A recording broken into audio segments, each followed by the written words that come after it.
Good evening, and welcome to our special 90-minute first anniversary episode. What do we have surprises for you? We're going to be talking about the past, present, and future of both this program and the center, along with interesting news, hearsay, innuendo, gossip, the usual tomfoolery, and some great guests. Get this. Are you ready?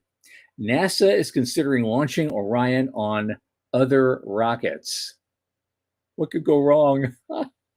A solar company wants to reflect sunlight to the Earth's night side. What else could go wrong? ESA may get its wish with regard to reusables due to a Miura 5 rocket. It's about ready to be certified soon. A Nobel laureate says the US and China cannot be the sole tech leaders and rivals of the world. The EU needs to step up. Momentous is expanding its NASA partnership. Have you ever a scam center? Well, there's a bunch of them around the world, but the ones in Myanmar are booming. Why am I mentioning this? Despite all their crackdown attempts, they're using, ready for it, Starlink. And what is today's obsession by everyone of wanting to send something, anything, into orbit? All this and a bunch of great guests to celebrate our first anniversary on this podcast. From the news desk at the Center for Space Commerce and Finance, my name is Thomas Andrew Olson, and this is The Unknown Quantity.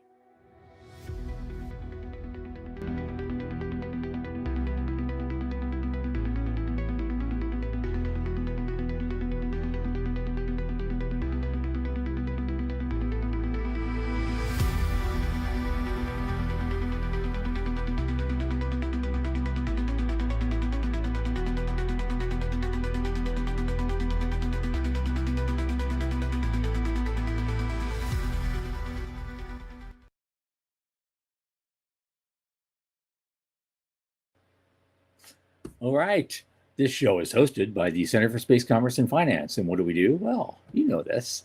We champion and strengthen emerging space startups, space-adjacent enterprises worldwide through advisory access and advocacy, and our pitch events and world-class boot camps fortify startups to be better investor-ready. Now, a lot of our work, especially this podcast, is supported by our listeners and fans like you. So you just go to cscf.space/support and click that plainest day donate button. A little tip jar each month makes a big difference. And if you're not helping us out right now, you must be like, I don't know how you're getting this show. You're probably sleeping under a bridge. So come on, put it on the tip jar. Give us a big shot. And now coming on quickly, my oldest space friend Michael Lane is back from watering his lotus flowers. Michael.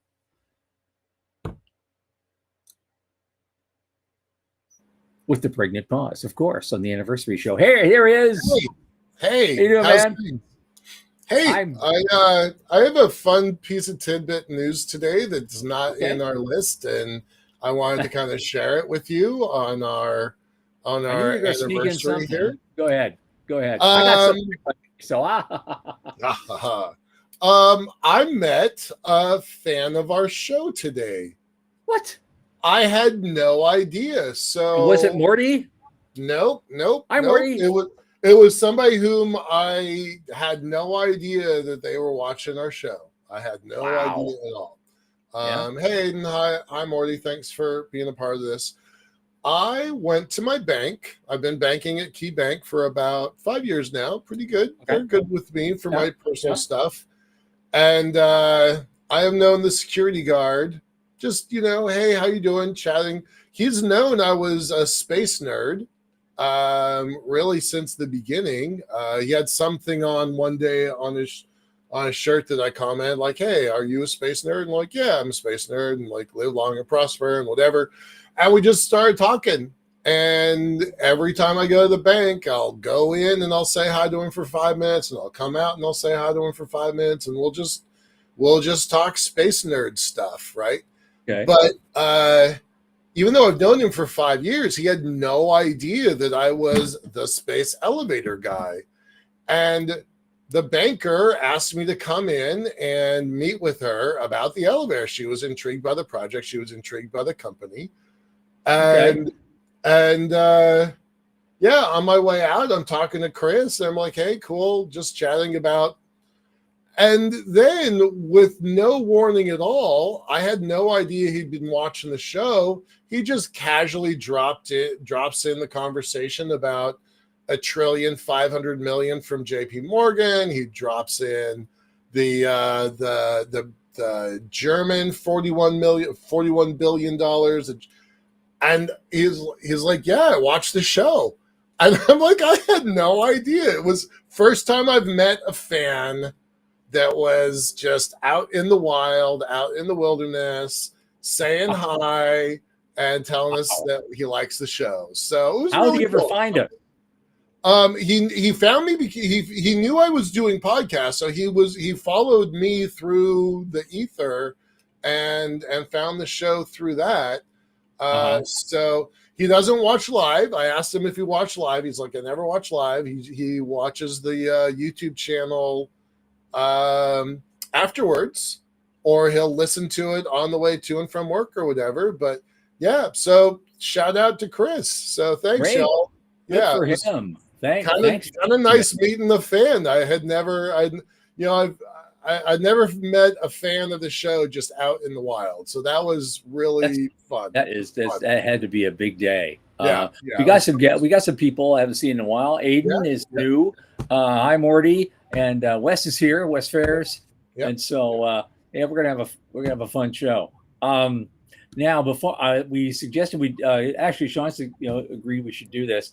We have a few guests tonight, as it turns out, and I thought while we're doing the news, we'd have them come on as well and put in their 2 cents worth on some of these news stories. So why don't we just bring them in? Let's have some fun. This is we got 90 minutes. What could go wrong? Joe Luttrell, founder of Cube. Doug Plata, MD, who's been a guest on our show before. And welcome, guys. Morty's here in like 10 more seconds. There he is. Yeah. Okay. Hey, here everybody. We go. Super fun. Thanks, y'all. Appreciate you guys. Thanks for coming in, guys. This is great. This is absolutely wonderful. Yeah. So lovely to have you. And I hope more will come in on the chat later. Yep. So this is the big thing that's tickled my funny bone today. It says, once unthinkable, NASA and Lockheed are now considering launching the Orion on other rockets. This is anybody. Does this make any sense at all? Yeah. Too little, too late. Too little, too late. I do want to hear from the engineer in the room. Joe, what do you think? What? Yeah, I mean, by the time you figure out all the interfacing and getting all of those little details worked out, what's the point? Yeah. Exactly. And then there's this thing, they mentioned in the article too, there's also the problem of, figuring out how the heat shield and what you're going to do with that. Because that wasn't designed to be reusable in any way, that whole system. So how do you retrofit that to actually fit a reusable business model? The point of it, apparently, is to have a reusable business model.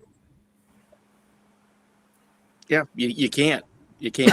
And you might as well build a new capsule from scratch. The last I checked, Doug, please go ahead. Yeah, Tom, do remember that Orion was launched on a Delta IV Heavy, if I'm not mistaken. So it's already been done. Okay. All right. But again, it seems to be very married to SLS. As the launcher of choice. I mean, how far will a Delta IV Heavy get you? What's that? Another flyby? No, not yet. No, not to lunar flyby. Did they do that on a Delta IV Heavy? It was below that. Yeah. Yeah. Well, I guess I feel like. Go ahead, Tom. Sorry. No, I was just going to say its first big translunar test is coming up. I guess next year. For that. So, yeah, that's what I thought. Delta IV Heavy can't get it to the moon, so I just wanted to, because it was I presume that was I guess they can do it, but does it serve any useful purpose, or is that just a one and done? Well, we talked about this months ago when in the big beautiful bill added, what was it, $10 billion to NASA specifically to give life support to SLS, and I'm like, that's going to Orion. I said that was going to live, that was going to keep Orion alive, and I was like, of all the things that I hate about this program, I kind of dig Orion, so I'm a little bit in favor of this. Yeah, I have a lot of concerns. I'm really, really glad that I'm not the guy who has to integrate this thing, because I don't know how that's going to play. But it seems to be with all the development costs for Orion, and the last time I checked on it, and that was years ago, by the way. Maybe someone can help me out here. Anyone. The development cost of Orion as of a certain date was $8 billion. Now, it only cost Elon Musk about a tenth of that to develop the Falcon all the way up through Falcon 9, plus not the Crew Dragon, but the uncrewed Dragon, cargo dragon. The cargo dragon. That's what I was looking for. And up to $800 million was all he spent on that whole thing. Right. And so, Doug, don't have your comments private. Go jump in there, man. Say what you're saying to the public, because they're interesting comments. I have the bandwidth. Can you guys hear me? Yeah, I'm not sure I have the bandwidth. It's a little choppy, but you're good. Yeah. Yes. Yes. It's 4.1 billion per launch, not 8 billion per launch. Well, 8 billion. No, you're right. That's 8 billion per launch of the whole system. Yeah. Yeah, we get that. But NASA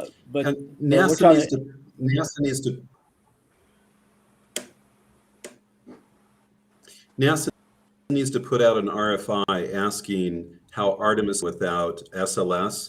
I think if they were to simply do that, they would very quickly find out that people have ideas. In particular, Falcon 9 Dragon to low Earth orbit, transfer crew over into HLS filled at LEO, and then boost up to NRHO, transfer over to the HLS lander. Okay. All right. Do you think Starship's at all going to get in there now that there's some more success there? Sure. Do you think that has anything to do with this decision? Like now that they have kind of two options with Blue and with SpaceX? Yeah. I have never been a fan of Starship being a lunar lander. I've never been a fan of that, because everything that's long and skinny, whether it's a small thing or a big thing, has a problem with balance.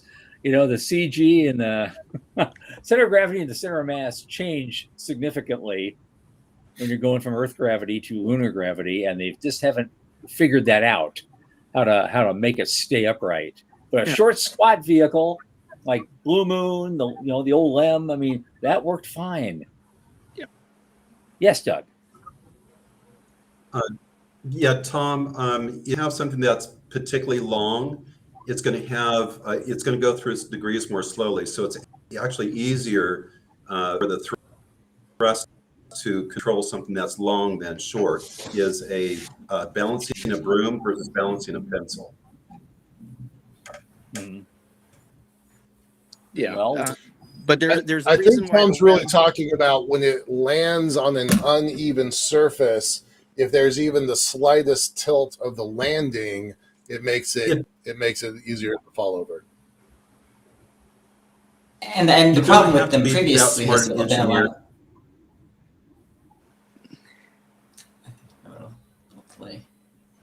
Yeah, just because it's going to an unprepared surface. You don't have to be that smart of an engineer to adjust the legs to what the radar is the conformation of the surface. I think it's very doable to land it exactly upright with the center of gravity directly between the points of the legs. Okay.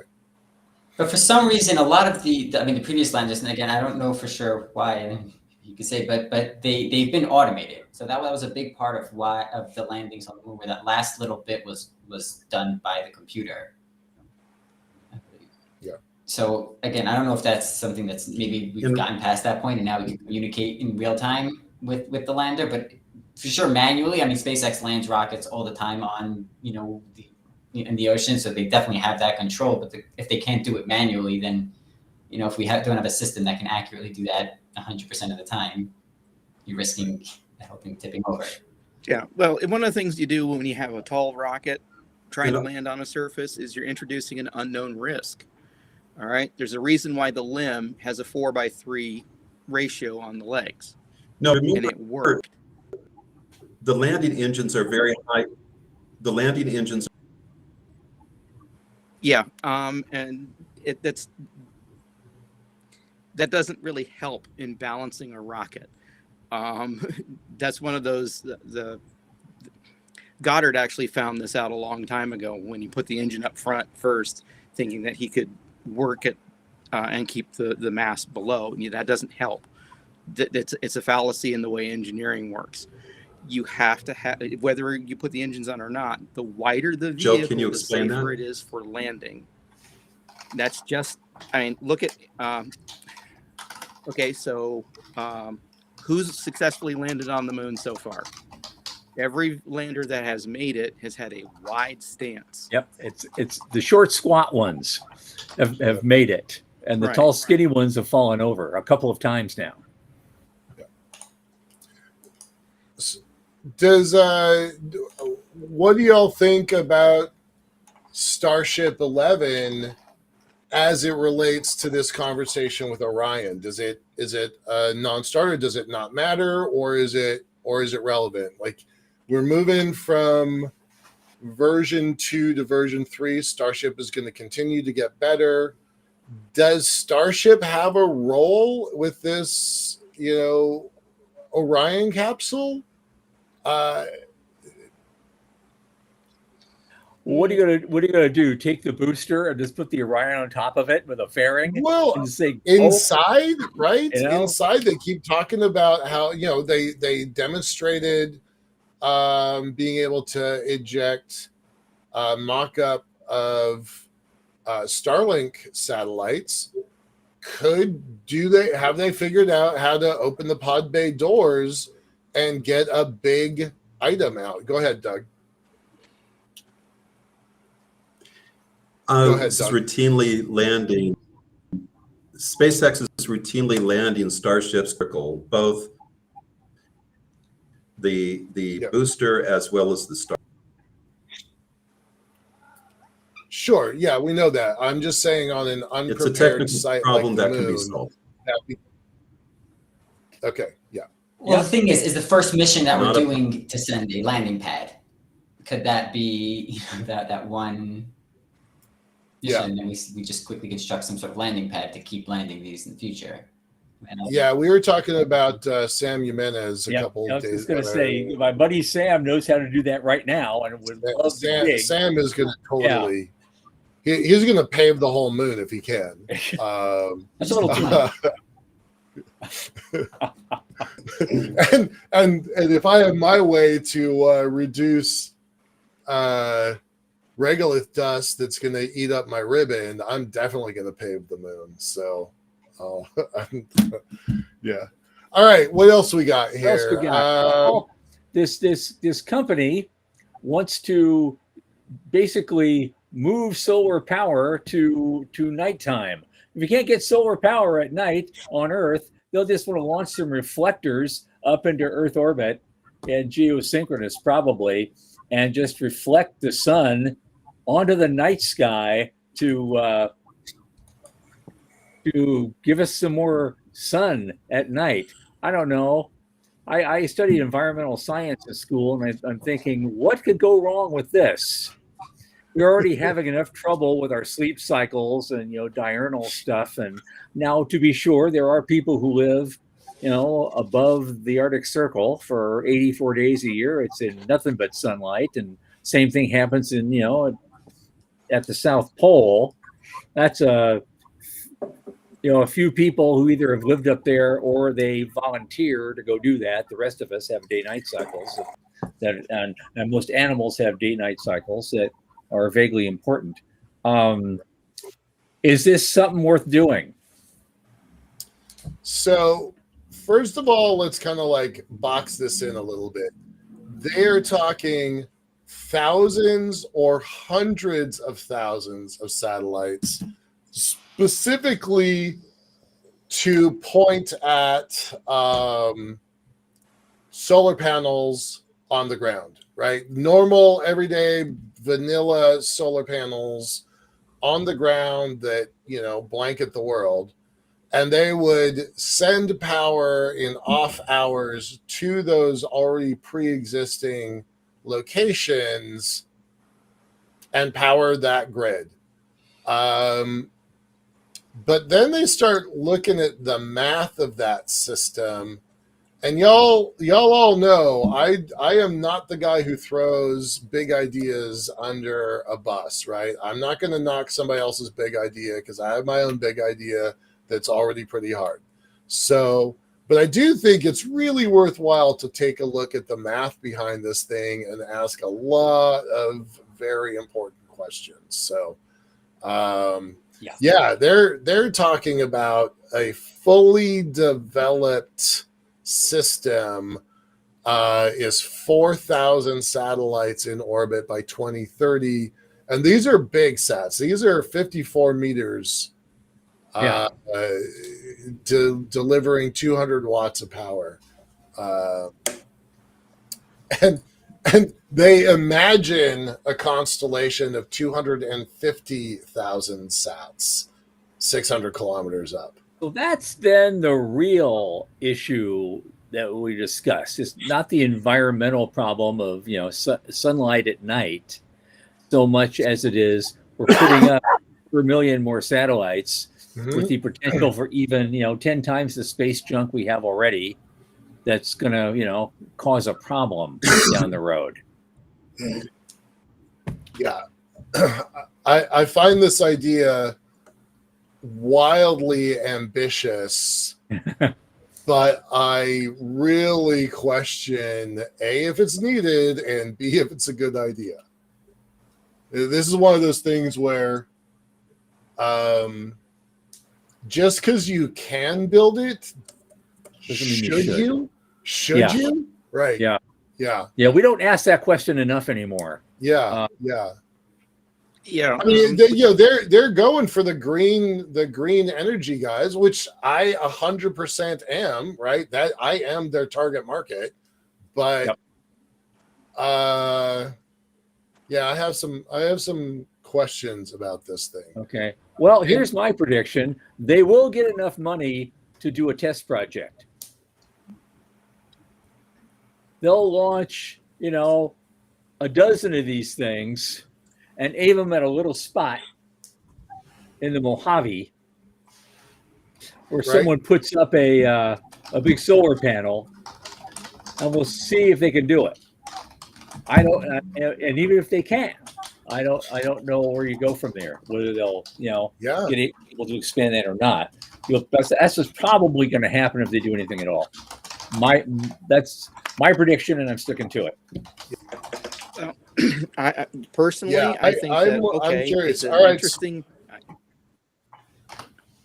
Yeah, I'm sorry, I didn't mean to interrupt. Yep, Go ahead. I was just about to call. No, you're on, man. Yeah, I was gonna say it's an interesting idea. I think trying to use constellations for things that don't make sense are now starting to show up, and it's like Starlink showed that a constellation of massive size can do some amazing things. Now everybody wants to duplicate it. And I wouldn't be surprised if, like Tom said, they're going to launch a few of these. They're going to pivot and find out it's just easier to capture the solar power on orbit and transmit it down. That'd be a lot cleaner than just bouncing sunlight. Because if you think Starlinks cause problems for astronomers, wait till these things get up there. And Joe, even another point to that is they're not generating anything in space. They just have a mirror, which means that all the value is from the solar panels that we've already created on Earth. So how much more are you able to get from that little bit of nighttime?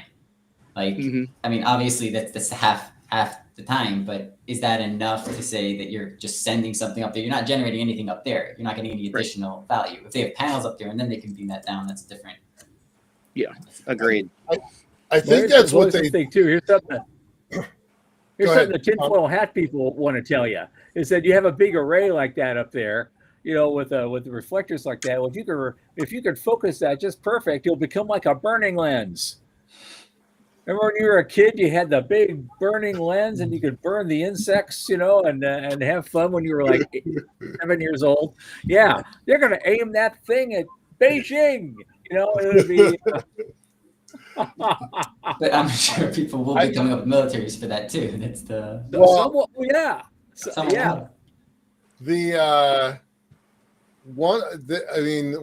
I'm just going to put my cult leader hat on for a moment. The space-based solar power folks have known for a long time that them beaming energy back to the ground will change the temperature of that focused environment just a little bit, a couple degrees, not significant in the world, but it is enough that you could steer a storm into a port. You could steer a hurricane, a typhoon into a populated environment. So that's kind of been known for a long time. So now I don't think that these small reflective mirrors have enough collective individual energy to do that. But collectively, when they get larger, I think that they maybe can.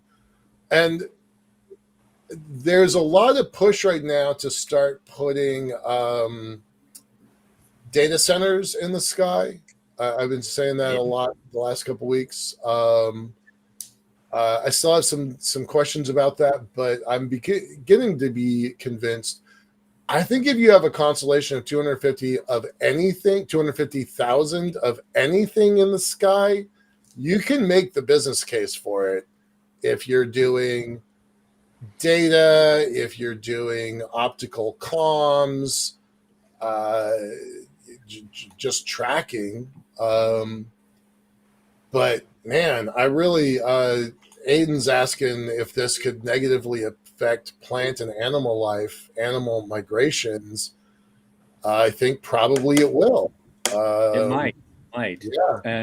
And of course, I agree with Dr. Kothari, who just joined us. Welcome, sir. Nothing beats thorium molten salt reactors for energy on Earth. Easier, cheaper, controllable by users. And China is already way ahead of us on that. And the only reason we don't build them here is because the military likes the old school ones, because that's what you use to build nukes. Yep.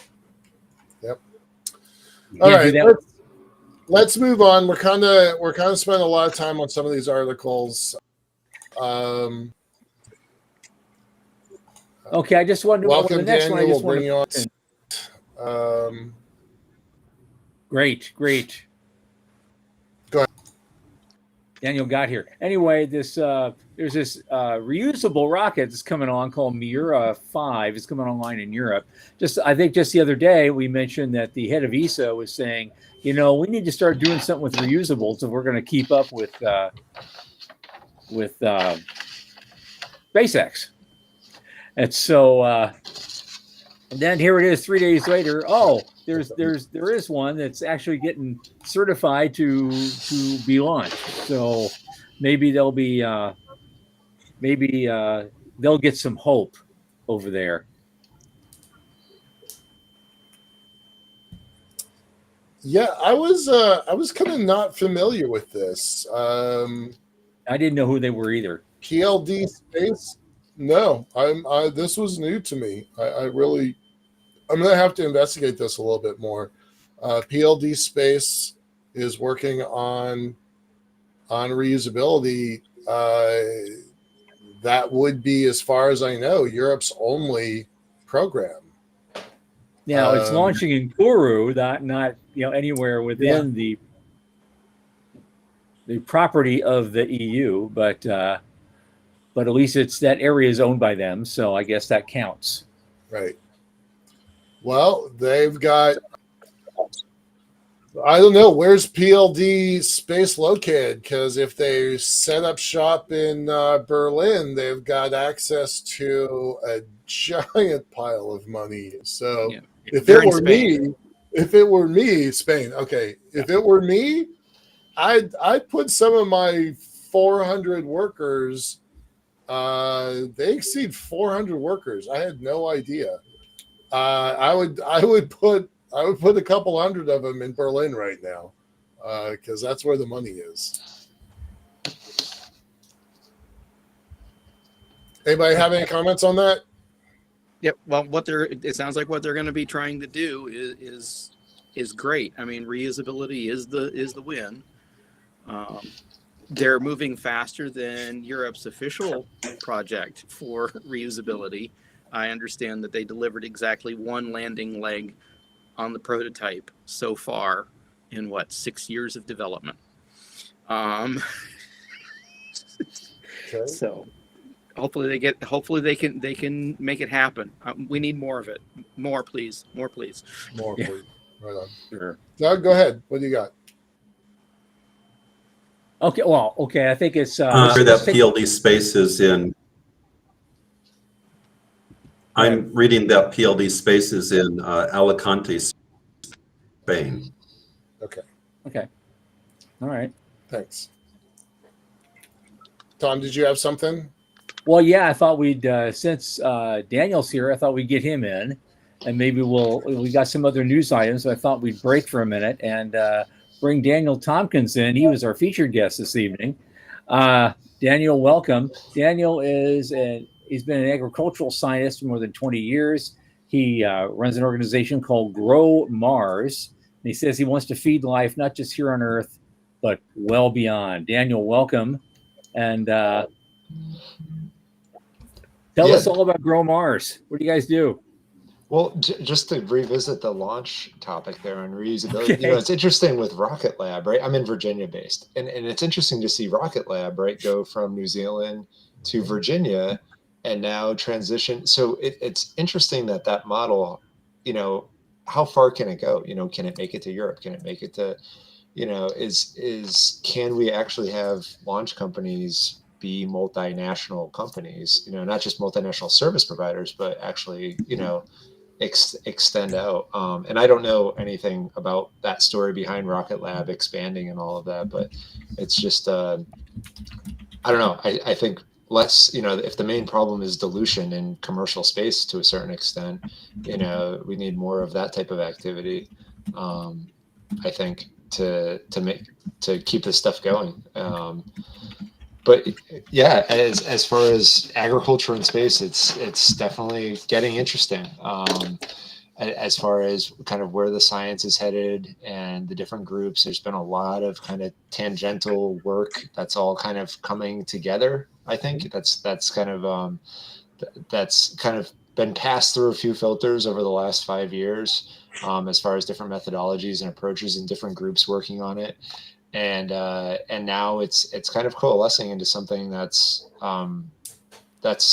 now a topic of conversation, whereas before it was kind of very, very few people were talking about this stuff. Now there's a much more pragmatic kind of approach to implementing some of these solutions.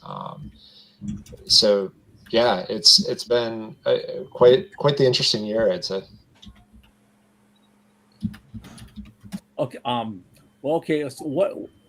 Because I've seen groups before. I've seen them at conferences, and they want to do agricultural stuff, and they show you grand plans for the things that they want to build, or some of the work that they've done before. I knew one guy years ago. He was working out of his own house and building interesting things just with parts he got at Home Depot.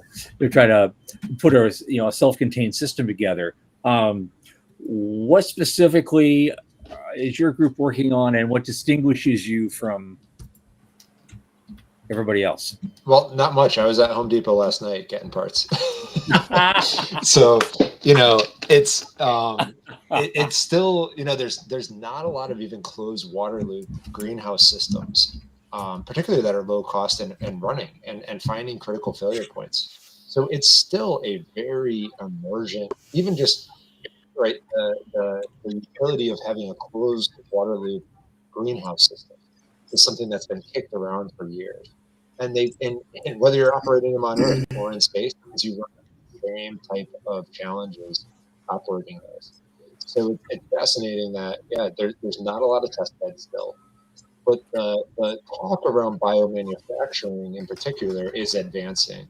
There was a DARPA RFI out for large biomechanical structures in space, and what I thought would be a rather small workshop, there was over 200 attendees, and it was a big in-person deal out in the Bay Area. I wasn't able to make it physically, but I was really surprised at a lot of at the level of engagement and the diversity of engagement that was going into it, and just the attention that was getting. Now, it didn't go towards an RFP, so there were no proposals, but there was a lot of really interesting people where it brought a conversation to the table that had not been before on doing these things near term, not eventually, but a more near term demand signal. So I love that. yeah. And then just got back from the Mars Society conference where a whole morning session was on biology. The whole morning plenary session was on the history of biology, of could it be on Mars, and the cellular biology, to what can biomanufacturing do to us, to what's being done in the lab to advance things forward. So there was 3 hours basically of the Mars Society day 2, all talking about this. So that's something that had not. And I'm grateful for it, because I tell these people, like, this makes my job a lot easier. It's been very hard to scream about this stuff, this stuff from the top of a mountaintop. Well, it's good to know you're not a voice in the wilderness. Yes, I guess. Yes. That's a reassuring thing. Yeah, no, to have collaborators, to have work being put forth, but at the same time, it's back to square one. A lot of the science is still kind of stuck in 1995. A lot of the core problem sets. So as much as people have been ruminating on a lot of this stuff. Yeah. Is there something specific some specific milestone you're working on right now, and so one of these days you're gonna do a show and tell? The interesting thing about what I'm working from is it's rather boring. It's not some big leap forward in bio-derived plastics or anything like that. It's just applied to a very new context and in a new way. So the carbon market is definitely getting increasingly interested in it. That's another big vertical market that's very earth-based play, is that once you have these massive, essentially carbon negative structures being made at a low energetic cost, you do a lot of, and it's permanent too. That's still a gap in the messaging around bioplastics. That's still, I'm up there on a mountaintop in the forest somewhere screaming about, the solution's bio-derived, non-biodegradable plastics, which is a whole nother level of narrative to this stuff. That's still a little bit of a leap beyond, but yeah, but I think the carbon thing, because of the permanence, they want it. They don't want it to degrade. They want that carbon locked away. So that's a really interesting element that's gaining a lot of traction. Of course, UN Climate Week always kicks that along as well. So that always, I feel like every October there's always a carbon crunch that kind of comes through as a follow on from Climate Week in New York City and at the UN.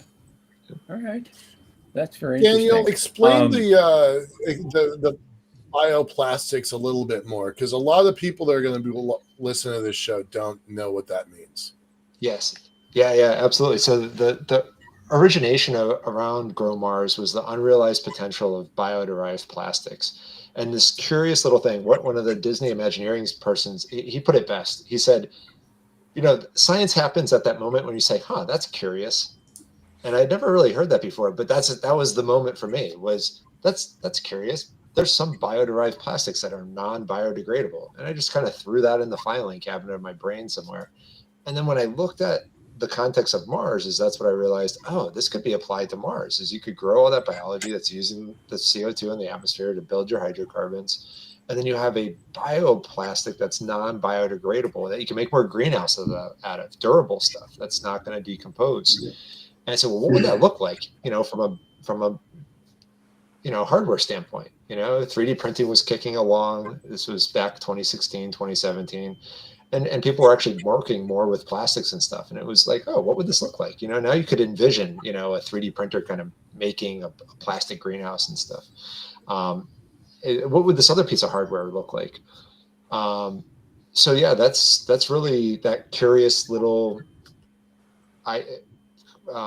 fact that you can make plastic energetically very cheap and essentially derive it on site if you have CO2 and water. I'm going to remind our listeners that Daniel Tompkins is formally referred to as Dr. Daniel Tompkins, and he is informally known as a plant whisperer. That was my first interaction with him. And he has taught me, I wouldn't say I've learned a lot about plant biology, but I have listened to a lot of lectures from Dr. Tompkins on plant biology, and I'm pretty convinced he knows what he's talking about. So it's been really fun getting to know him over the last few years, because every time I talk to him, kind of this bubble in my head just kind of expands on what is possible and why his tech makes so much sense in the space sector. Daniel, talk a little bit about how your plans don't really work down here on the ground, but only really work in a space economy. Yeah, so the economy of scale of the plastics industry. So if you buy like a biodegradable plastic water bottle or something, like I've got one of them like right here. It's Just Water. You've probably seen these box waters. Actually, the top of it is a bioplastic. It doesn't cost like 10 times the cost of another one, right? So it's still very energetically cheap to make this stuff, but it's still an economy of scale thing so there's lots of companies that are doing this, that are playing around with biodegradable ones and non-biodegradable and stuff like that, but they're going into consumer products that are incredibly cheap. To do this hardware small scale is you lose that economy of scale. So showing like this balance of plant, we could go to a big plastic company and pay them hundreds of thousands of dollars, and they could do this. They could say, hey, yeah, here's our R&D equipment, and yeah, like let's actually track, at the R&D level how much kilowatts we use, and have this lab bench process put in a box, a magical box that would make you no money, in the plastics industry, like selling plastic for like $1,000 a kilogram, right? Like in your local plastic, it's not a business case, right? Right. So it's really the utility of kind of starting small and bootstrapping your infrastructure by doing this, whether it's carbon sequestration on Earth in a really remote location that's logistically constrained, and or in space. And I think mistakenly used the term self-replicating. To me it was self-replicating because it was very like much biology. But what I should have used was compounded growth. Is you have that initial greenhouse, and then because really that's what makes sense to the financial folks, is that this is compound growth. It's just, what's your rate of doubling, and it's a positive feedback loop. I went from self-replicating to people didn't really understand all the biology and the plastics and stuff, and it was messy, to positive feedback loop, an expanding loop. Instead of all the closed loop architecture stuff is like, hey, that it's still prone to entropy. You still have these things you're not going to totally be able to clean up. So this whole 100% magical closed loop thing, I think is still needs some work. But having an expanding loop, okay, maybe that would be the way to explain it. But I more think so compounded growth loop, positive feedback loop doesn't really mean much to folks, is another way of describing it. Neat. Very cool. We got a question from a college student that I keep trying to say is in the Midwest, but he's actually in New York. Aiden, he very frequently asks our guests this question. So this is a it's not a recycled question, but he asks something like this just about every time he shows up. So, what are your thoughts about this? Each of you come from wildly different backgrounds.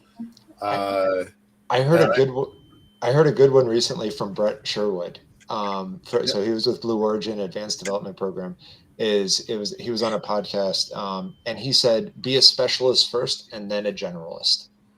And I agreed mostly with that, is be a specialist first, and then you can go into a more general area, but also kind of in that arc still touch on a lot of things, is learn a lot of things along the way, but make sure you get that specialty deep dive, because then that's kind of like your foundation of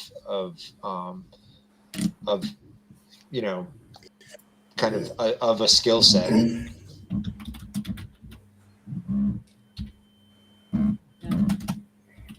Well, anybody else? Don't ask me, because I have such a varied background. It's hard to say. I started out as a biologist, and then I worked in medicine for a while, and then I ended up in IT for 31 years, and now I work in telecom, and I also do space business startup development and assist.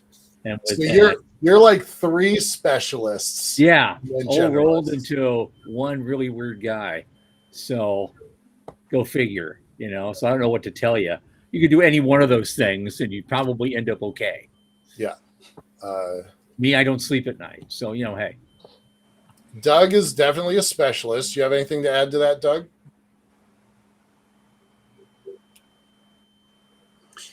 I'm not sure I'm the best one to answer this because I'm not sure that I really work in the space industry. I'm very engaged, and certainly I've made all sorts of contacts in many different ways, like attending conferences. So I think that might be in there. But I've seen that the internships can be really critical, because very often is your foot in the door.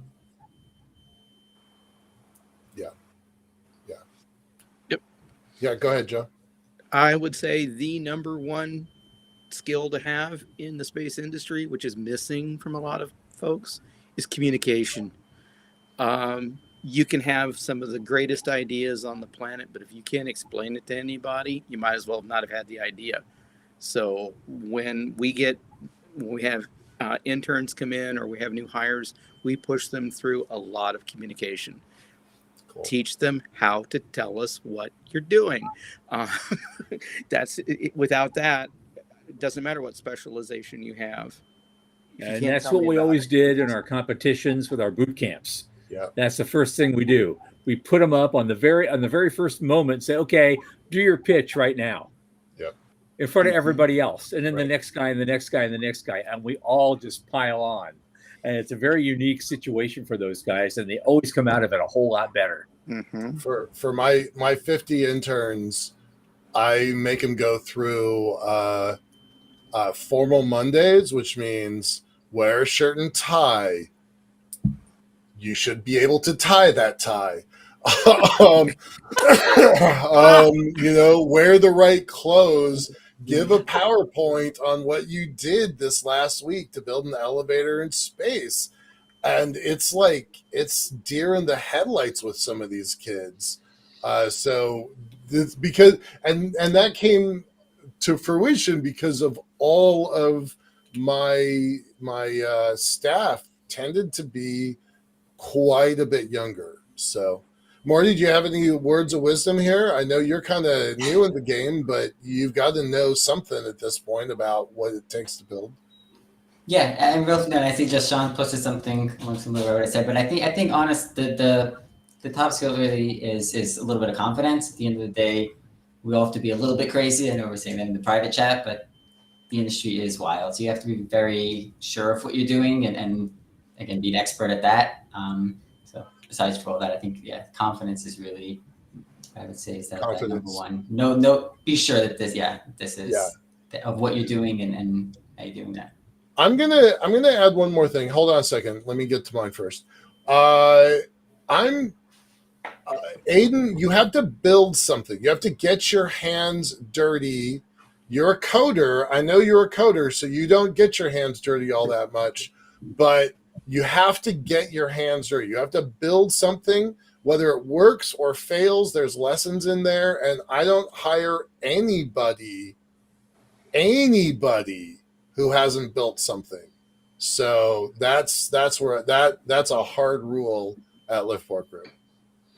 Yeah. And working with those people that are good builders too, like whether it's building businesses in a growing market, that's a great one to be attached to, or work with those folks that, I mean, for me, it was a boat builder, believe it or not, down in Florida.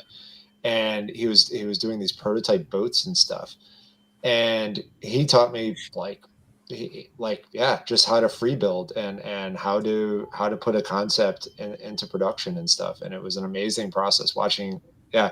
So do that internship experience. Even if you don't know how to build, find someone who knows how to build at anything that you're interested in. And the process is rather similar. So, Yep.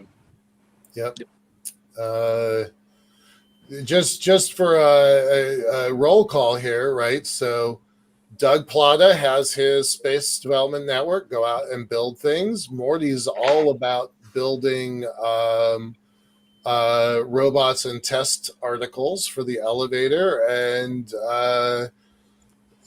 Joe and Daniel have been building stuff for years. So you have to integrate into something that gets built in the sky. Go ahead, Doug. Yeah. Do you guys consider 3D design and as qualifying as building? Oh yeah. Oh yeah. 100%. Yeah. And I count production code as building something also, right? There's a lot of ways you can build something. Yep. Yeah, it doesn't. When we built robots 20 years ago, we would get cut, bleed on our robots. We would, sweat in the hot sun, putting these robots in the sky. There's a lot, but you don't have to do that anymore, right? We're wrestling with ones and zeros right now. That's every bit as effective, much more cost effective than bleeding on robots anymore. So you can do an awful lot with simulation tools and digital twins before you actually have to. And I think is that the late Steve Jobs used to say, "Good artists may steal, but great artists ship." You ship something, and that's always he was a big believer in that, and brought Apple back from the brink to one of the largest companies in the world. Right. And credit to Sean in the background. He's like, I helped build this show. Right. I'm just reading this right here. I build boats. I've built log homes, built songs for a band, and helped build this show. So right on, Sean. Yeah, appreciate you. Thank you, Sean. We do appreciate you very much. Before I lose it, before my brain loses, I got to ask Daniel something, because he was talking about biomaterials that are non-biodegradable. Now, what bio is that being derived from? Is it a specific set of plants? Yeah, I know it's not hemp. I know you can make plastic out of hemp, but I don't think it's what you're talking about. No, it could be. So the way that a certain category of plastic can be made is very much based off the carbohydrate portion of it. So one of the 6 top renewable chemicals is a chemical called furfural, which is derived from sugarcane. They do an acid-based distillation of sugarcane, the inedible portions of sugarcane, into furfural, and it's one of the most commonly used chemicals for a variety. It's a backbone chemical for a lot of things, including plastics, and that's literally 100-year-old technology. They used to do it from oat holes, and now they do it from about 50% of the world's furfural is from the Dominican Republic, and using this process. So think of plants as just kind of a fresher oil, really. Is that there's nothing you can't derive from fresh plant material that you can't derive from oil. It's just you have to go through some additional steps in distillation. There's nothing magical in oil. It's just really old biomass. Just think of it that way. I say that because I asked that because I've always been a big fan of the idea and big advocate for growing hemp on the moon or Mars or someplace else, because it's such a versatile plant. You can do anything with it. You can get medicines from it. You can get fabric from it. You can get plastic from it. You can get all sorts of things, and it renews the soil as it goes. Yeah, I think which is a big plus. Other weedy pioneer species, right? That's how it got its name, right? I think are really underrated in space because they can be used to gather these minerals, right? They're the pioneers, is they can take those tough conditions that a crop plant is just never going to. So really just accessing that is instead of like seeing how we can improve tomato yields in like Mars regolith, we should really just be seeing like what grows the best in Mars regolith. Like we have a whole toolbox of biology here on Earth that we can try. And everything from algal, there's soil-based algal species to kind of weedy pioneer species that can be used. And then the magic of that is once that plant material isn't elementally that much different from humans. You know, the nitrogen, phosphorus, potassium, magnesium, is it's sorted out all those elements for you and kind of bio-mined that regolith for the minerals that you either need for fertilizer for another crop of plants or for upcycling into a food-based system. So, and then on the bioderived plastic side, you know, there's often this focus on hyper circularity and kind of this closed loop access and hyper efficiency, which I think is almost, you have the extensibility of space, right? We're not going to run out of real estate on Mars or in space anytime soon. So you can use that extensibility aspect of it versus the efficiency and intensification of it very differently than what we're doing here on Earth. So, you know, and then once you have that food production at scale, it's not a waste. Those roots, stems, leaves, you can distill those down into your hydraulic oil that you need to do whatever, right, on Mars with hydraulic oil. So I think, you know, this rush towards a hyper efficiency is losing the value of all those other derivatives that can be gained from just having a robust, really expansive crop production system. Okay. All right. You know, Tommy Chong is with us right now. I know he has a question about this. No, just kidding. Just kidding. But we do have a question from a new person that came on. He goes by the handle of Old King Cole. But yeah, that wasn't the question I was thinking of, but okay. Right. I also like that. And I heard about that just earlier. Oh, I know what this is. Hey, hi. I think this might be Chris earlier. All right. So with a renewed interest into reality of space industry in its early stages, how would you re-engage the youth of our country with an interest into space? I'm gonna point that to you, Doug. You don't typically work with students, but you do work with older professionals typically. And then Morty, you're next up on that one because you do work with students right now.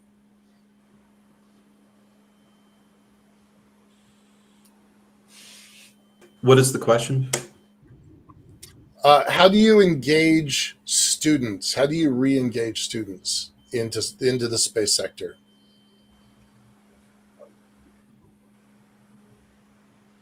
The approach that I use in the Space Development Network is we're getting contacts on LinkedIn.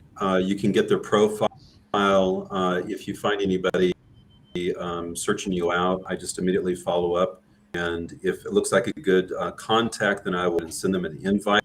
If they accept, I immediately go and send them an email inviting them to connect. And based upon their particular interest in their profile, I generally pose a challenge for them. Would they like to get involved in a set of surface vehicles, for example? I just did that this morning. And I actually find that students are some of the most responsive contacts that I get. I think those of us who are older have responsibilities, and although students can be very busy, they seem to be able to find time within their schedule to work on things that they feel is important. So I find it's actually pretty successful. Cool. Morty? So that maybe more on the broader perspective of Morty, give a little bit of background before you answer your question, because I wanted them to have some context. about who you Sure. are. So our organization, WSPEC, we host competitions at a university level globally around the world to develop technology for the space elevator and to further that technology.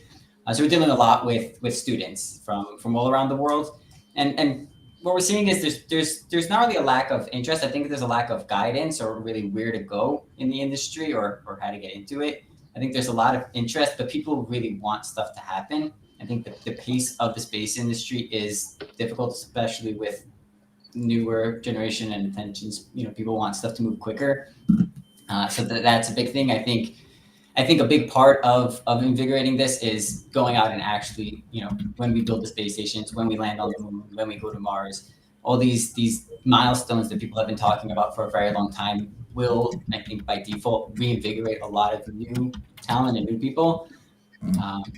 But again, I think a lot of it is the guidance side of really making sure that people can see how to get into this industry. It's a very difficult industry to get into, and there's that. So I think one of the big ways to invigorate and get people right now to get into it is just giving them a path and really giving them that direct line to go from a student to a career in the industry. So that's what I find. I guess anyone else have anything? Joe Luttrell, what do you think? Those are all fantastic. Engaging anybody and getting into the space game, as crazy as this world is to be in, is cool. What I actually do over the summer is I run one-day camps. So I work with other camps that are put together, like Sky Camp or the like here in PA, and I will bring my rockets out. Okay, I do high power rocketry. I will bring rockets out. We discuss the rockets. We'll try and build some rockets if there's time. And then we launch a really big rocket for the kids to see. And you would have no idea how much that gets them inspired to keep the flame going. Because we're targeting 6th grade to 10th grade. I've worked with teachers in space. They handle high school. They're fantastic at it. But you got to get that sense of wonder into the kid before it's beaten out of them by the school system. And we try and get them to think outside the box. It's like they see this rocket and say, well, can I do that? Yes, you can. Mm-hmm. Well, what do I have to study? Math, science, let's start there. Engineering,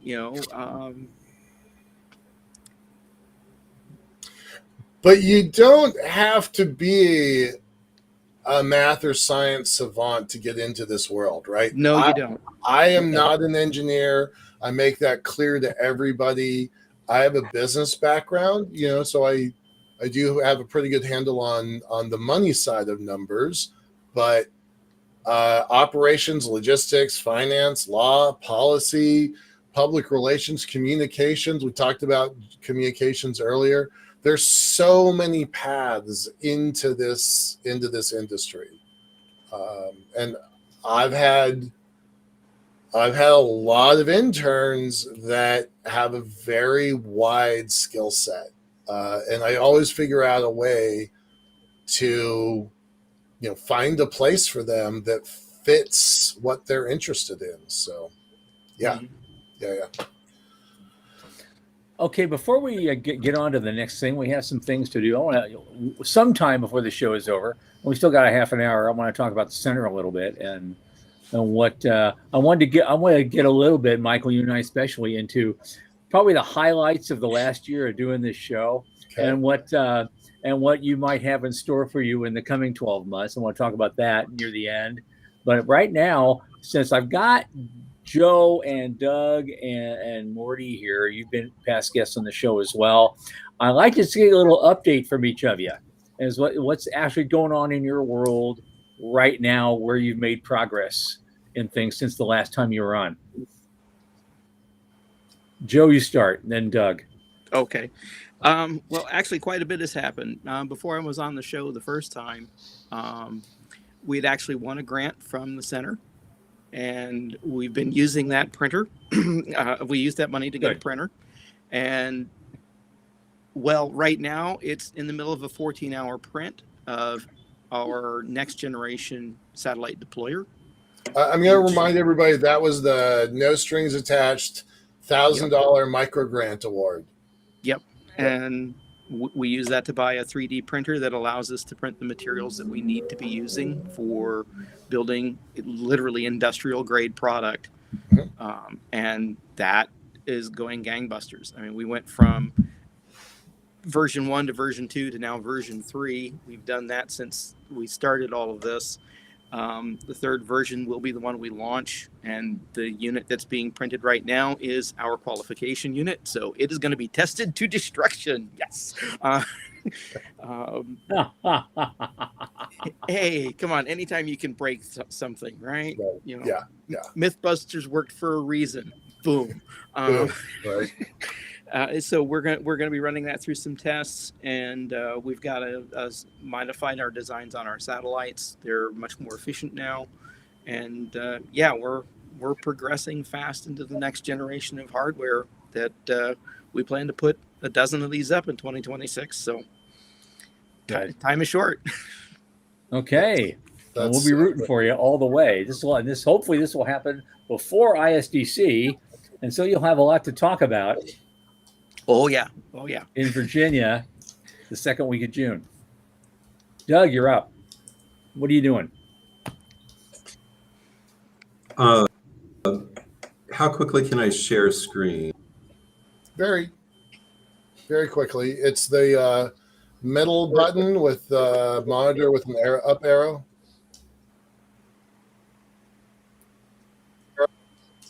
Okay, I'm to share the entire screen. Looks like it might take a while. Could you move on and then come back to me? Okay. Sure. Yeah. Morty. Sure. Yeah. So there's a lot of stuff coming up over the next couple of weeks. We do have a workshop next weekend in Mongolia. So that's virtually from here, but that's exciting. That's on the team development side. So we're opening applications with that. So that'll kind of be the launch of the 26-year applications for the student side for these competitions. As well, we also have a competition coming up that we're hosting in a month from now in Japan. So that's going to be the first official competition that we host as WSpec, as this new organization. So again, those are just things that are coming up right now. Again, a lot of development on that side, a lot of planning on the longer end. As the applications open, it'll be more development, and then finalizing things for the full competition next year, August. So a lot of quick things have happened, but again, functioning similar to a startup right now. We're just heavy focused and really developing quickly. Okay. Terrific. I want to get you in this, Daniel, because you've been talking about the biology part. But you also talked about trying to make the business case for bioplastics. Are there things you are working on making the business case for right now? It's a ball I'm definitely dedicated to moving forward. Is really triggering these demand signals to emerge for a reason for this stuff to exist more near term, and those are starting to get traction.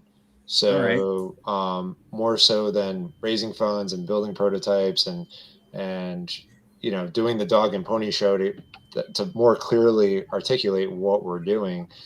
Again, it's pretty low risk. That can be done with enough cash and a very short amount of time very quickly. Okay. So it's more about the adoption, and the dog and pony show would make that a lot easier to do, but there has to be a reason for it to exist. As I've had interested investors for a long time, but there's no revenue to do this stuff, or even programmatically to benchmark it against other approaches, whether you're talking about in space or in the carbon market. It's something I'm still digging in deep in, is it's an out of the box type of solution very much for both markets. And it's just trying to differentiate it from a process level is a challenging thing to do. So I'm determined to break that mold. Okay, well, if you do, let me know, because the reason I asked the question is because if you can make if there's some specific thing, even at a 50,000 foot level, you can make a business case for.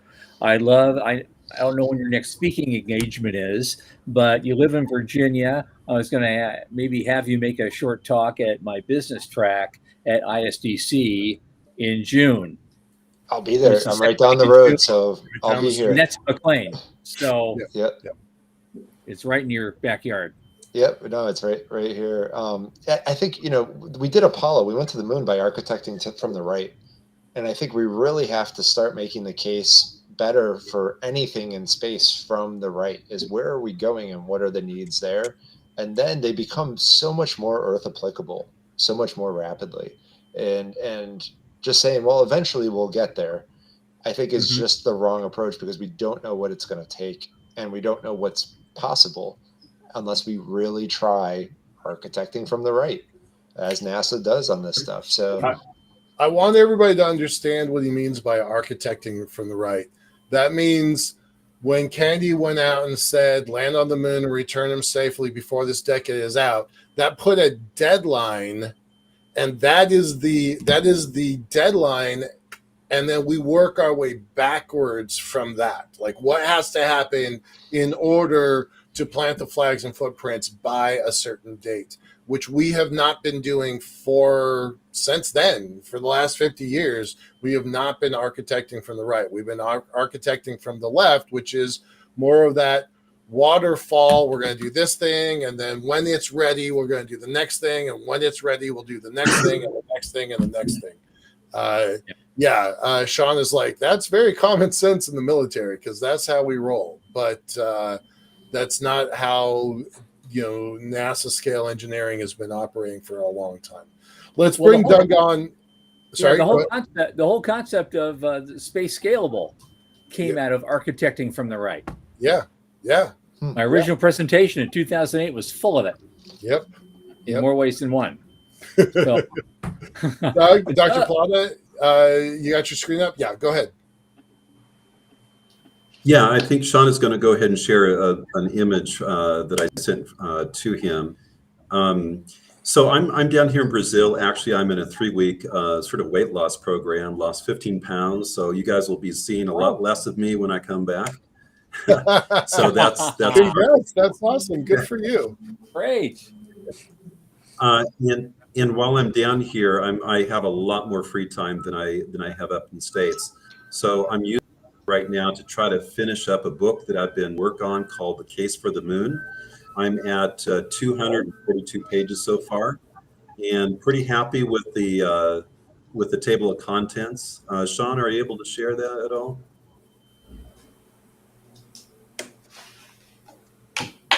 He's asking you to resend it.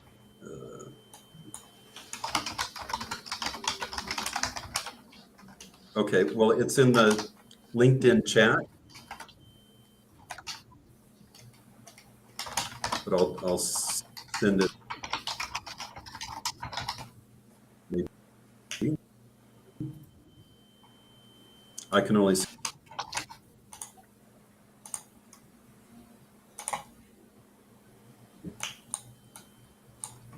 Okay, well, give us a taste of the table of contents. Oh, there we go. Oh, that's fantastic. All right. Look at that. Well, it's cool, whatever it is. There's lots of pages and. Yeah, so there's the cover page there. There's two pages of the table of contents, and it's broken down by sections. It's a pretty technical sort of book to do with transportation and infrastructure and surface transport and habitats and living on the moon, working on the moon, international lunar exploration phase, the international lunar base, so different habitats. So it's sort of organized in that sort of way.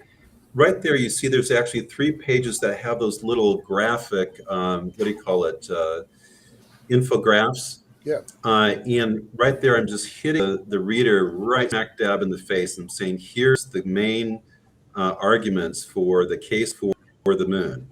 And probably the 2 biggest ones are the round trip travel time to the moon is 70 times faster than a round trip to Mars. So if you're comparing the moon and Mars, the moon has you doing round trips like far, far, far faster than Mars. So that's a huge one.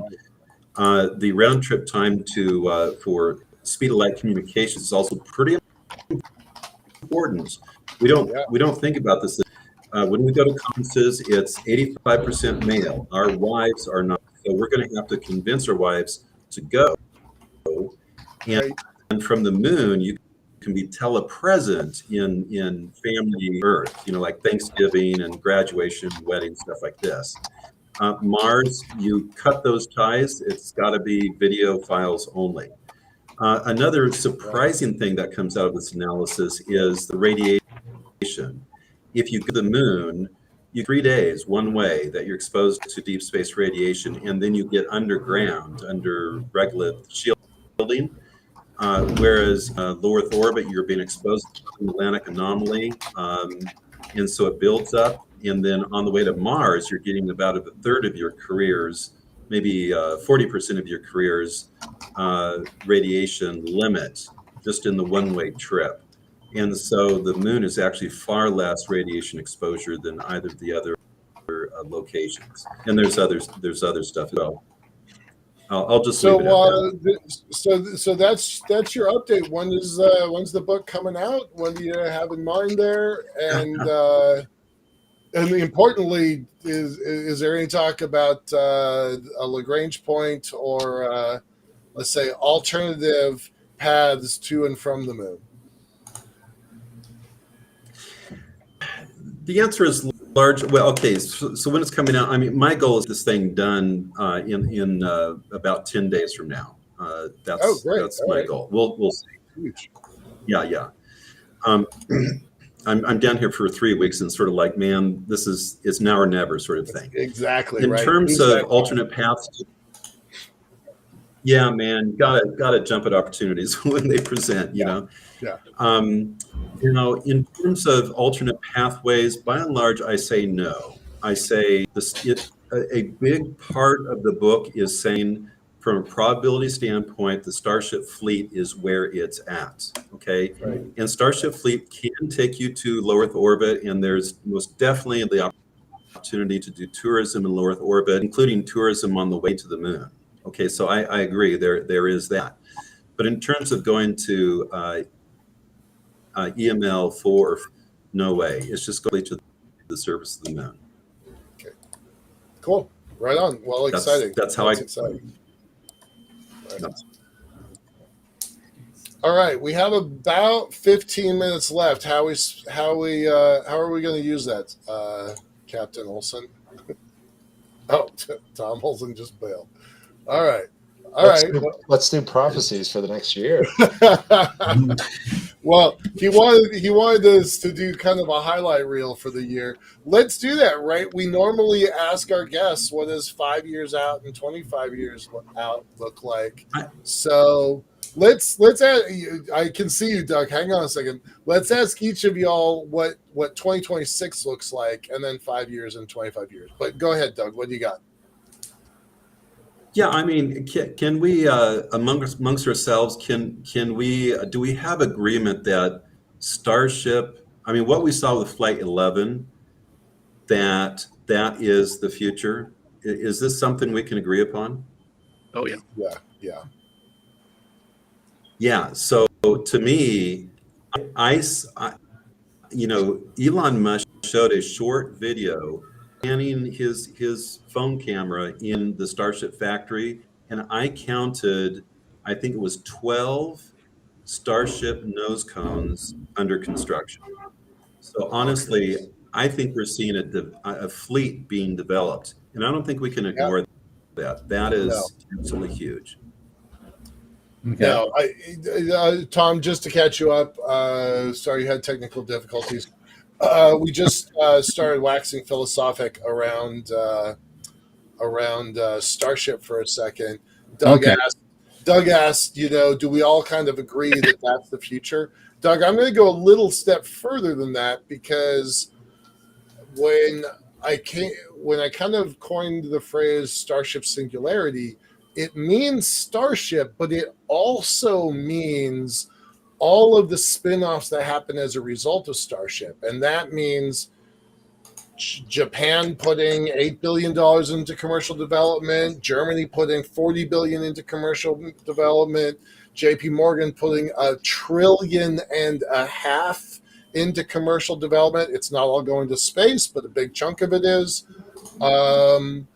That it's not just the Starship story directly, it's the spin-offs of Blue and Rocket Lab and everybody else. Yes, I believe that Starship is the lead, though. No question about that. By how far? How many years ahead is long? It's long. It's long. So honestly, no question. Like say for example, Rocket. By the time they get their fully reusable medium lift vehicle, it's too late. Ship is going to be well ahead of them. Starship is uncatchable. I don't question that. But I do think that there's the push towards nationalism and sovereignty over rocket capability is also equally unstoppable. It will never be as big, but India must have its own capability. China must have its own capability. All of these nations are going to build out their own additional. And all of them now are all talking about reusables. Right. Yeah. Just the head of ESA just the other day said, if we don't get reusables, we're never going to keep up no matter what. Sean's got something in the chat about Pepsi versus Coke. It's all of the other systems combined will be Pepsi, and then there's Coke. It's going to give a lot of people that don't have access. What's that? I'm sorry, I disagree. They are competing for the same, and there's a limit to how many providers the market can serve. I don't think if you got a fully I don't think market is the only consideration for Germany and for Japan and for China and for India. I don't think market is the consideration. Or Russia.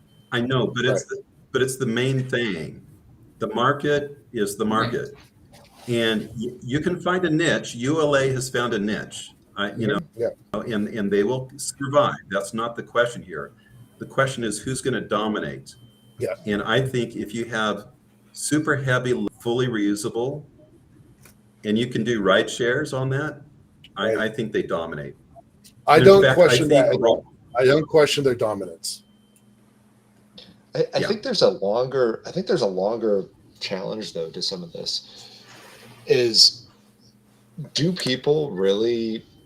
I mean, Starship is Starlink, right? Starlink is funding Starship. That's the demand signal. It's still a telecom, and there's been a turn away from, especially the newer generation, away from the the telecoms controlling everything, either through social media or through the marketplaces. There's a real economic and social drive that could determine a lot of this. I don't think the governments will get too heavy-handed and involved, but I think that's kind of, if another can emerge to actually compete with Starlink is the question.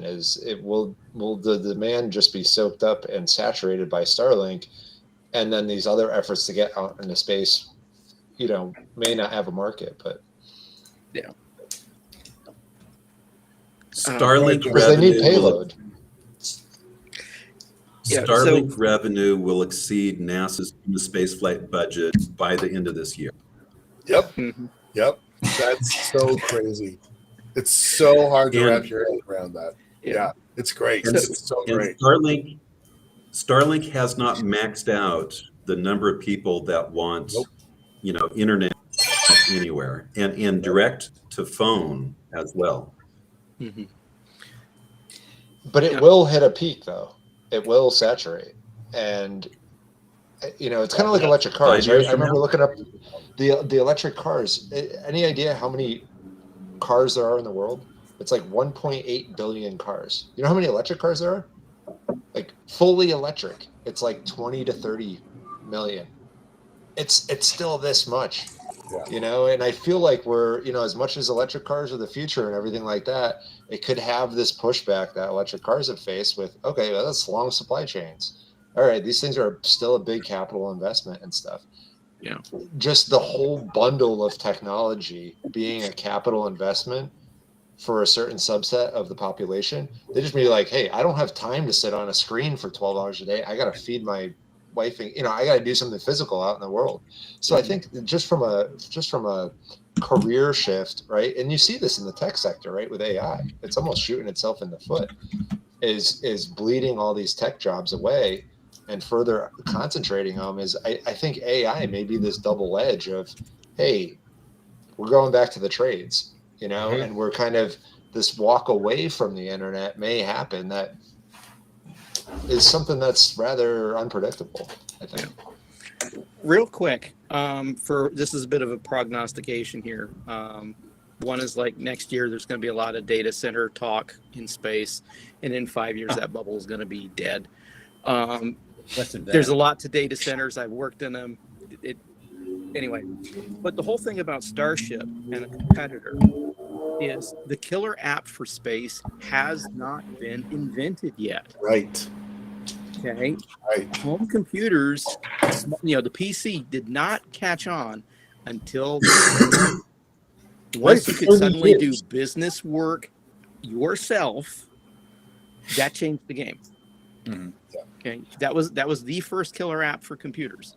Okay, we don't have that yet for space. We're in 1974. Microprocessors are just getting started. People are building things like the Altair and in their basements. The Apple One is still a pipe dream at that point. Still in the garage, yeah. It hasn't even been released yet. That's where we're at right now. We need the killer app. When we have that, you'll see competition to SpaceX and Starship. But until then, it's not going to happen. And do you think that's in the biomanufacturing, research and development? You're talking about in the physical asset world or in the telecoms? It's settlement. Physical asset world. Physical asset world. It's fiber optics, the whole, that type of killer industry. Once we get industry manufacturing something of value in space. That's worth bringing back down. Yeah. And the pharmaceuticals are, I mean, Space Tango, the pharmaceuticals, but how much you need humans in the loop and how much you need a big payload mass to do that. Do you need a Starship? I don't know that Space Tango's looking to optimize, a whole Starship flight versus, hey, maybe a lower risk profile, smaller launch provider. So, yep. Yeah, we could go on for hours. And we can't. And so on that, guys, we're going to have to halt the conversation on this. Gentlemen, my God, thank you so much for coming. It's been wonderful having you all on this special show. I just want to take a couple minutes before we go. I want to, engage with Michael a little bit on the past, present, and future of this show and of the center in general, who sponsors it. So we're going to move to that. Thank you guys for coming on, and see you all again very soon. Thanks. Take care.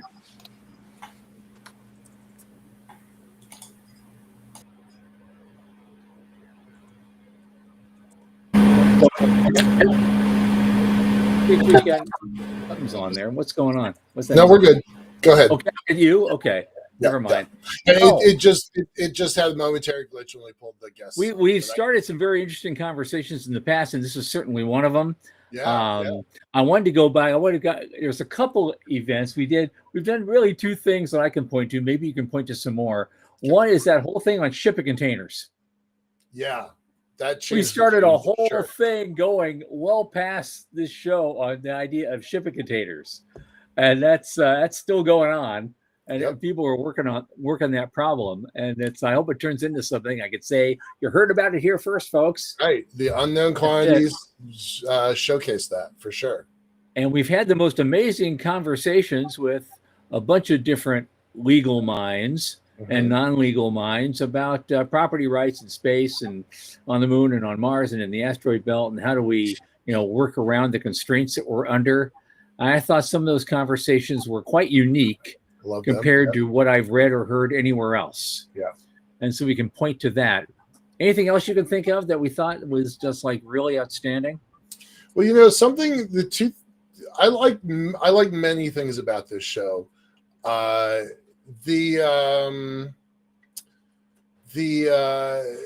I like the news, right? Like, I don't know any place on the internet that can do a news roundup like we do a news roundup. By the way, I did really like having our guests weigh in on the news with us. I thought that was super great. fun. We haven't really done that before. We talked about it. We just threw that in. So really appreciate them for their willingness to be guinea pigs for this show. But I like doing the news. I think the news is important. There isn't a roundup of news like this on the net, and I think that's super useful. Dr. Fly is like, it could be more efficient. You're right about that. It could be. It could be. The news is messy, Doug. It's messy. It's just like a lot of things in life, you know. And I'm very long-winded. Like my answers tend to be, you know, professor lectures rather than responses. And there's that. Yeah. The other thing I really like that I kind of miss, which I know we're not really bringing it back right now, but I really liked the microgrant component. Yep. I thought that was it added a level that we wouldn't get otherwise. So I do like that. Just looking for a new sponsor. Yeah, right. We need another sponsor for that. Yeah. I like that a lot. And you know, I love our guests, especially the ones that are kind of in that funding founders role, right? Yeah. Either the folks writing checks or the folks that get checks written to them. Mm-hmm. One thing that I would kind of like to aim for is to get larger VC funded companies in here, and the folks. We've only had a few. Hoyt Davidson's going to be on. Great. Looking forward to that. That's in November.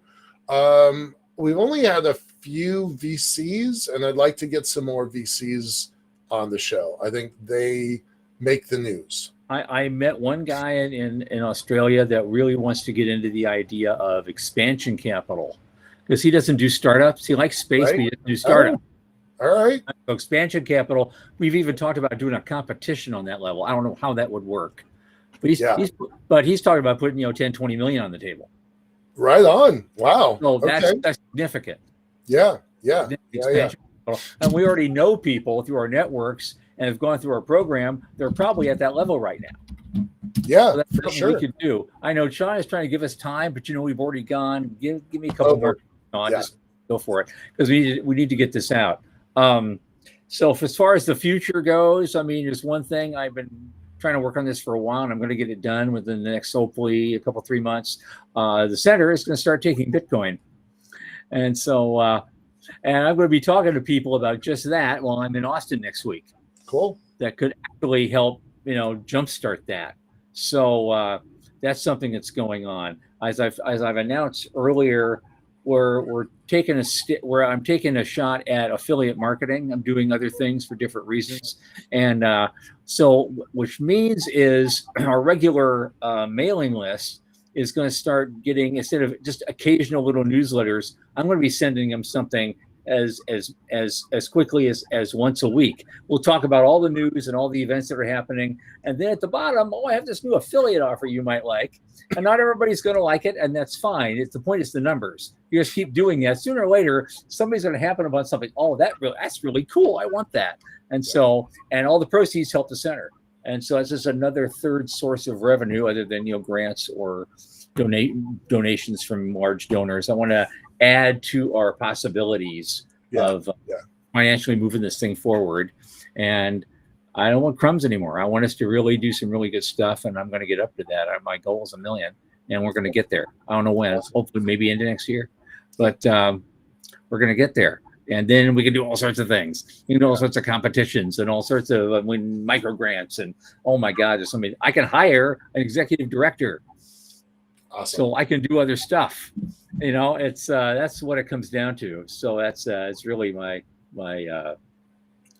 goal there, but that's kind of where we're moving in the world, and we're going to get some. And again, our guests are great. And coming up Monday, Stephen Fleming, an old dear friend. He was a VC. He had his own venture capital firm with some guys back in the late 90s, and they were really involved in tech sector stuff, but he's always a space junkie. I do believe he was one of the early investors in Xcore. He was. Then. And but after he got out of the VC business, he became the head of the department at his alma mater of Georgia Tech, which does commercialization of all the R&D that's coming out of Georgia Tech. And so it was a technology transfer is what he called it. He was the chief of that for many years. And recently now he's a consultant. He's a successful senior executive. He has leadership experience in startups and multinationals and private equity. And he consults a lot. And now he's moved from Georgia to Arizona. And so we'll be hearing from him. Well, I hope it's going to be a wonderful show this coming Monday. And I guess we'll, awards after accomplishments completed. That would be kind of cool too. That's a great idea, Doug. Thank you. Let's look at that. There are certain areas I don't want to get into. I don't want to be an accelerator because being an accelerator is like it's a voice in a chorus, and it's hard to get heard. And how do you compete with Y Combinator? Why would I want to? And so we're going to find other ways to do what we got to do, because we have, as of today, 98 companies have been through our program in one form or another. We have introduced 98 companies to the world, and about a third of them have gotten money. Yeah, it's amazing because of our work. And so that's a pretty good batting average for anybody, including Y Combinator. So I'll stand behind that all day long. Yeah. But we'll have to do it next time. For Michael Lane, Sean Key, and all the wonderful people who are here tonight, I am Thomas Andrew Olson. Keep watching the skies.